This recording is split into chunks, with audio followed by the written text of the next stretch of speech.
বুদ্ধদেব ভট্টাচার্যের খুনিকে পাশে বসিয়ে তৃণমূলের রাজ্য কমিটি বানাচ্ছেন, আর কে বুদ্ধদেব ভট্টাচার্যের সমালোচনা করেছিল, গালাগাল দিয়েছিল বলে সেটাকে কোনো অজুহাত করে এই সমস্ত গল্প শুনিয়ে এসব লাভ আছে? আর এই শুভেন্দু, এই চোর দালাল দাঙ্গাবাজ শুভেন্দু, এই বেহায়া শুভেন্দু, যে কিনা টাকা খেয়ে ক্যামেরার সামনে সারদা থেকে শুরু করে নরদা থেকে শুরু করে একটার পর একটা কেলেঙ্কারিতে হাজার হাজার কোটি টাকা খেয়ে জেলে যাওয়ার ভয়ে মোদির জুতো ছাড়ছে এখন।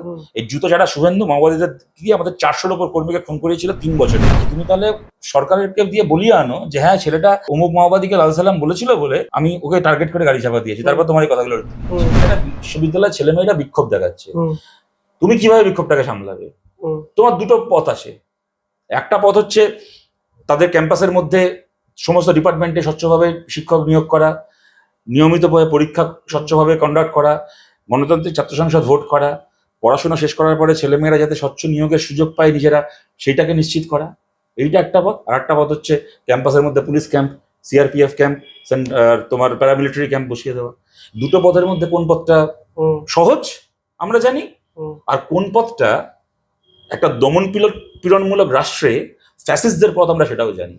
আমরা বামপন্থীরা মনে করি যদি কোনো একটা ক্যাম্পাসের মধ্যে ছেলেমেয়েরা বিক্ষোভ দেখায় তাহলে সেই বিক্ষোভটাকে অ্যাড্রেস করতে হবে রাষ্ট্রকে। তাদের কথা শুনে তার সব কথা যুক্তিযুক্ত না হতে পারে, সব কথা তোমার মানার সম্ভব এই মুহূর্তে না হতে পারে, কিন্তু সেই ক্যাম্পাসের মধ্যে যে তাদের যে ন্যায্য দাবিগুলো রয়েছে, আজকে একটা ইউনিভার্সিটির মধ্যে পার্মানেন্ট ভাইস চ্যান্সেলর নেই, সেটা দেওয়ার কারণ নাম নেই, পার্মানেন্ট রেজিস্ট্রার নেই, বিভিন্ন ফ্যাকাল্টির ডিন নেই, নির্বাচিত স্টুডেন্টস ইউনিয়ন নেই, সেইগুলোকে নিয়ে কোনো কথা হচ্ছে না। বলছে আমরা একটা পুলিশের ক্যাম্প বসাবো।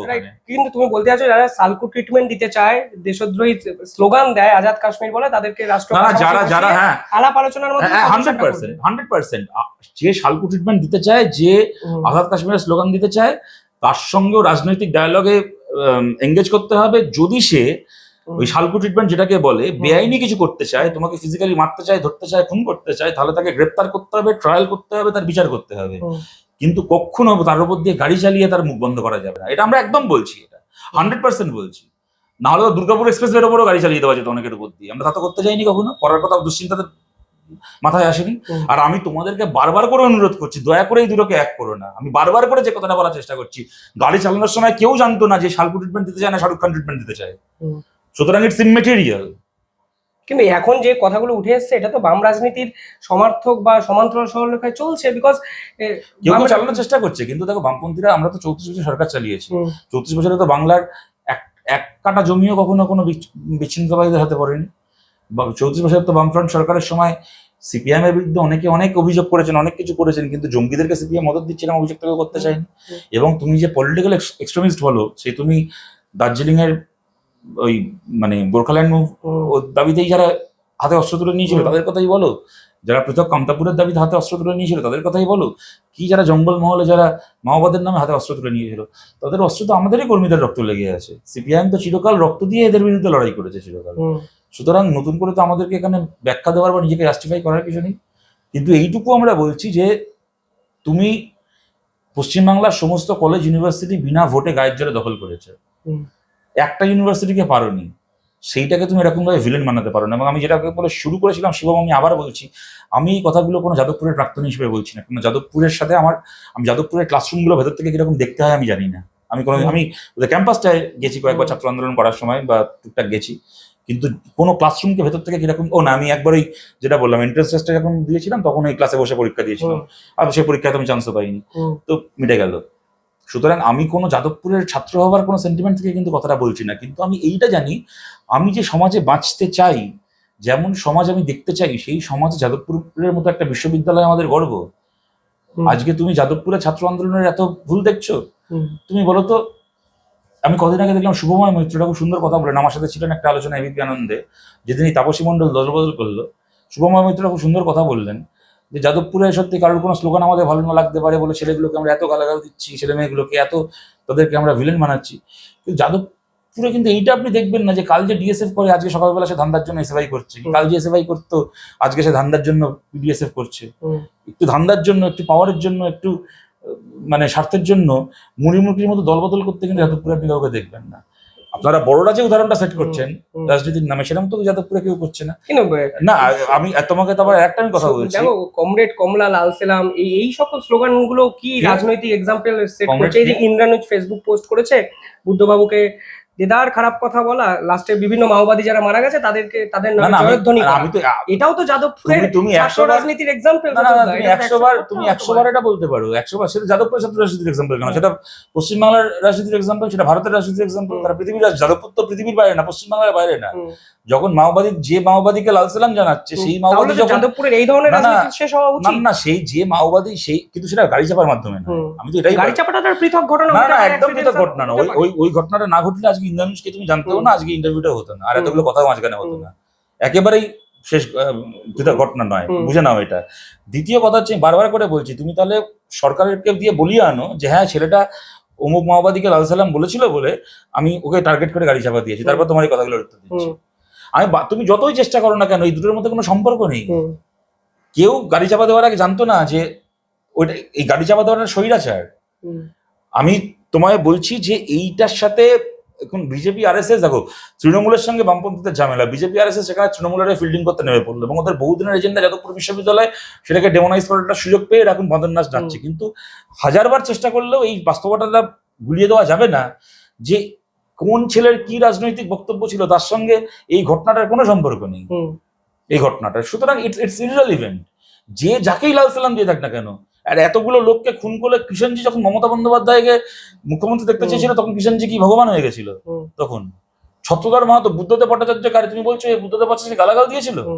ছত্রধর মাহাতো বুদ্ধদেব ভট্টাচার্যকে খুন করতে চেয়েছিল, অ্যাটেম্প টু মার্ডার, শালবনীতে খুন করতে, ল্যান্ডমাইন ফাটিয়ে।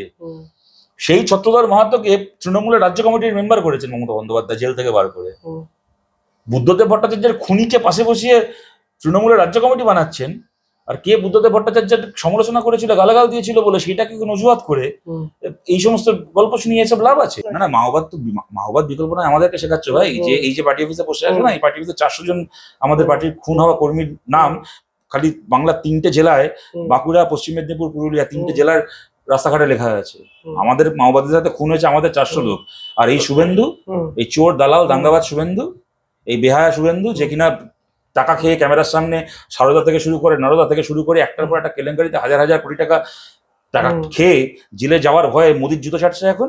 এই জুতো ছাড়া শুভেন্দু মাওবাদীদের দিয়ে আমাদের 400-র উপর কর্মীকে খুন করিয়েছিল 3 বছরে, বাংলা 3টে জেলায়। আমাদেরকে মাওবাদ চিনিও না। আর তখন না না, শোনো না, তখন মাওবাদীরা খুব ভালো ছিল যখন সিপিএম কে খুন করতো।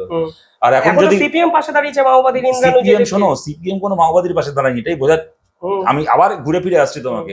তাহলে কি গাড়িটা চাপা দেওয়ার সময় চিনতেন যে ছেলেটা মাওবাদী, কি ছেলেটা হোচিমিনবাদী, কি ছেলেটা ফিদেল কাস্ট্রোবাদী, কি ছেলেটা নেলসন ম্যান্ডেলাবাদী?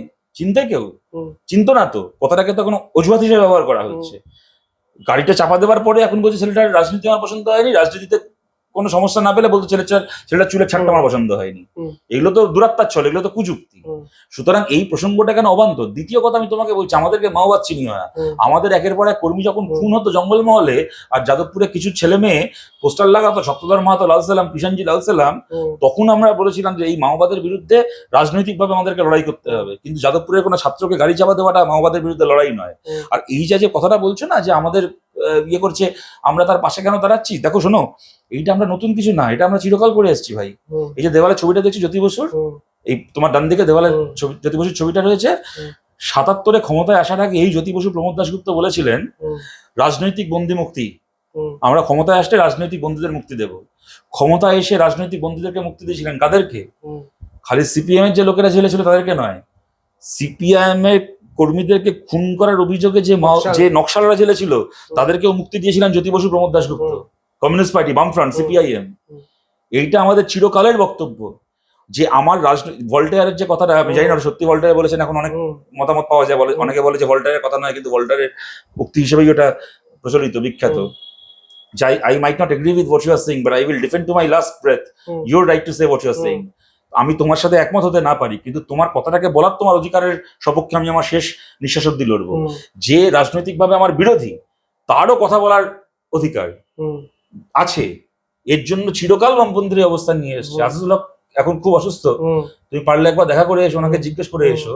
এই আজিজুল হকের নামে খালি পশ্চিমবাংলায় মামলা প্রত্যাহার করা হয়েছিল তাই নয়, জ্যোতিবাবু বুদ্ধতাকে পাঠিয়েছিলেন ওই সময় অন্ধ্রপ্রদেশে, ওই শ্রীকাকুলাম ওইসব এলাকায় তখন আজিজুল হকের নামে মামলা ছিল, তাই ওনাকে জেল থেকে ছাড়া যাচ্ছিল না। রাজনৈতিক বন্দি মুক্তি দিতে হবে বলে খালি পশ্চিমবঙ্গ সরকার মামলা প্রত্যাহার করেছিল না, বুদ্ধতাকে জ্যোতিবাবু পাঠিয়েছিলেন অন্ধ্রপ্রদেশের গভর্নমেন্টের সঙ্গে কথা বলতে, ওখানে মামলা প্রত্যাহার করিয়ে তারপর এখানকার জেল থেকে আজিজুল হকের মুক্তি নিশ্চিত করা হয়েছিল। এইটা আমরা চিরকালই করেছি ভাই। তুমি আমার রাজনৈতিকভাবে বিরোধী হতে পারো, আজকে যে সাংবাদিকগুলো বাঁদরের মতো লাভাচ্ছে তাদেরকেও কেউ যদি কালকে গাড়ি চাপা দিয়ে মারতে চায়, আমরা তখন সেই সাংবাদিকেরও আমরা পক্ষে দাঁড়াবো। সুতরাং এইটা আমরা নতুন কিছু করছি না যেটা কিনা এর আগে করা হয়নি। কিন্তু আমি তখন তোমায় যেটা বলার চেষ্টা করছিলাম যে আজ না মাওবাদ বিকল্প নয়, আমাদেরকে শেখাচ্ছ ভাই যে এই যে পার্টি অফিসে বসে আছে না, এই পার্টি অফিসে 400 জন আমাদের পার্টির খুন হওয়া কর্মীর নাম খালি বাংলার 3টে জেলায়, বাঁকুড়া, পশ্চিম মেদিনীপুর, পুরুলিয়া, 3টে জেলার রাস্তাঘাটে লেখা আছে আমাদের মাওবাদীদের সাথে খুন হয়েছে আমাদের 400 লোক। আর এই শুভেন্দু, এই চোর দালাল দাঙ্গাবাজ শুভেন্দু, এই বেহায়া শুভেন্দু যে কিনা টাকা খেয়ে ক্যামেরার সামনে সারদা থেকে শুরু করে নরদা থেকে শুরু করে একটার পর একটা কেলেঙ্কারিতে হাজার হাজার কোটি টাকা খেয়ে জেলে যাওয়ার ভয়ে মোদির জুতো ছাড়ছে এখন। এই জুতো ছাড়া শুভেন্দু মাওবাদীদের দিয়ে আমাদের 400 লোক কর্মীকে খুন করিয়েছিল 3 বছরে বাংলা 3টে জেলায়। আমাদেরকে মাওবাদ চিনিও না। আর তখন না শোনো না, তখন মাওবাদীরা খুব ভালো ছিল যখন সিপিএম কে খুন করতো। আর এখন যদি সিপিএম পাশে দাঁড়িয়েছে মাওবাদীর সিপিএম কোনো মাওবাদীর পাশে দাঁড়ায়নি, এটাই বোঝা। আমি আবার ঘুরে ফিরে আসছি তোমাকে, তাহলে কি গাড়িটা চাপা দেওয়ার সময় চিনতেন যে ছেলেটা মাওবাদী, কি ছেলেটা হোচিমিনবাদী, কি ছেলেটা ফিদেল কাস্ট্রোবাদী, কি ছেলেটা নেলসন ম্যান্ডেলাবাদী? চিনতে কেউ চিনতো না তো, কথাটাকে তো কোনো অজুহাত হিসেবে ব্যবহার করা হচ্ছে। গাড়িটা চাপা দেওয়ার পরে এখন বলছে ছেলেটার রাজনীতি আমার পছন্দ হয়নি, রাজনীতিতে কোনো সমস্যা না পেলে বলতো ছেলেটা চুলের ছাড়টা আমার পছন্দ হয়নি। এগুলো তো দূরাত্মার ছল, এগুলো তো কুযুক্তি। সুতরাং এই প্রসঙ্গটা কেন অবান্তর? দ্বিতীয় কথা আমি তোমাকে বলছি, আমাদেরকে মাওবাদ চিনিও না। আমাদের একের পর এক কর্মী যখন খুন হতো জঙ্গলমহলে, আর যাদবপুরে কিছু ছেলে মেয়ে পোস্টার লাগাতো সপ্তধর মাহাতো লাল সালাম, কিষাণজি লাল সালাম, তখন আমরা বলেছিলাম যে এই মাওবাদের বিরুদ্ধে রাজনৈতিকভাবে আমাদেরকে লড়াই করতে হবে। কিন্তু যাদবপুরের কোনো ছাত্রকে গাড়ি চাপা দেওয়াটা মাওবাদের বিরুদ্ধে লড়াই নয়। আর এই যে কথাটা বলছো না যে আমাদের ইয়ে করছে, আমরা তার পাশে কেন দাঁড়াচ্ছি? দেখো শোনো, এইটা আমরা নতুন কিছু না, এটা আমরা চিরকাল করে এসেছি ভাই।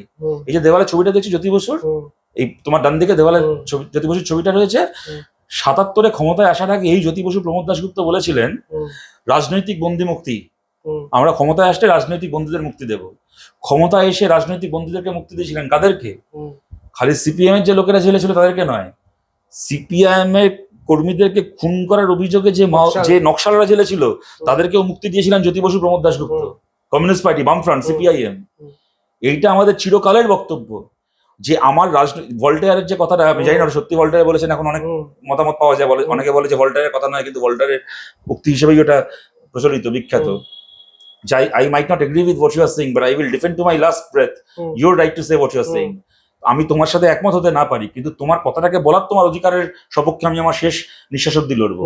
যে রাজনৈতিকভাবে আমার বিরোধী তারও কথা বলার অধিকার আছে।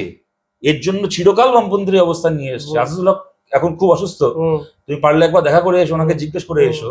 এই আজিজুল হকের নামে খালি পশ্চিমবাংলায় মামলা প্রত্যাহার করা হয়েছিল তাই নয়, জ্যোতিবাবু বুদ্ধতাকে পাঠিয়েছিলেন ওই সময় অন্ধ্রপ্রদেশে, ওই শ্রীকাকুলাম ওইসব এলাকায় তখন আজিজুল হকের নামে মামলা ছিল, তাই ওনাকে জেল থেকে ছাড়া যাচ্ছিল না। রাজনৈতিক বন্দি মুক্তি দিতে হবে বলে খালি পশ্চিমবঙ্গ সরকার মামলা প্রত্যাহার করেছিল না, বুদ্ধতাকে জ্যোতিবাবু পাঠিয়েছিলেন অন্ধ্রপ্রদেশের গভর্নমেন্টের সঙ্গে কথা বলতে, ওখানে মামলা প্রত্যাহার করিয়ে তারপর এখানকার জেল থেকে আজিজুল হকের মুক্তি নিশ্চিত করা হয়েছিল। এইটা আমরা চিরকালই করেছি ভাই। তুমি আমার রাজনৈতিকভাবে বিরোধী হতে পারো, আজকে যে সাংবাদিকগুলো বাঁদরের মতো লাভাচ্ছে তাদেরকেও কেউ যদি কালকে গাড়ি চাপা দিয়ে মারতে চায়, আমরা তখন সেই সাংবাদিকেরও আমরা পক্ষে দাঁড়াবো। সুতরাং এইটা আমরা নতুন কিছু করছি না যেটা কিনা এর আগে করা হয়নি।